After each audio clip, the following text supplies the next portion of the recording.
अभियान नाटक महोत्सव 2024 उद्यापित आज सन्धार ओडिया भाषा साहित्य और संस्कृति ओडिशा सरकार अभियान मिलित आनुकूल्य 6 डिसेम्बर 7 डिसेम्बर पर्यंत अन्नपूर्णा बी ग्रुप कटक ठारे नाटक महोत्सव उद्यापन हो जाइछि। उक्त कार्यक्रम में मुख्य अतिथि थे अभिनेता अश्रुमोचन महांती। सम्मानित अतिथि रूपे जोगदेइथिले ओडार सभापति तथा नाट्य निर्माणर अध्यक्ष श्रीयुक्त हरि सामंत, अन्नपूर्णा बी ग्रुप कटक सभापति नृसिंह प्रसाद रायगुरु, उपसभापति सुभाषिष कर।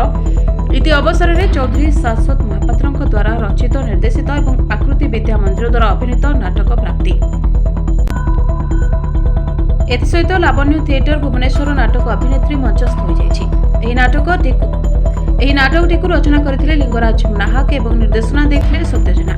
श्रीयुक्त बंकिम चंद्र बारिकों उपस्थापनार शैली समस्त मुग्ध करथिला।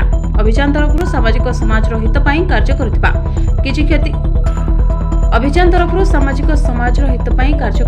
ख्याति संपन्न व्यक्ति विशेषों मानपत्र एवं ट्रॉफी दे सम्मानित करा जायथिला। अनुष्ठान सभापति आलोक स्वाई और संपादक अक्षय राणाक प्रत्यक्ष तत्वावधान में कार्यक्रम समापन होता। मंच परिचालन में ज्योतिर्मयी स्वाई, अर्पिता मिश्र, जतीन नाटक, ताराप्रसाद शांताराम आचार्य, सुजित दास, चंदन साहू, विश्वभूषण महांती, मृत्युंजय बराड़, जजाति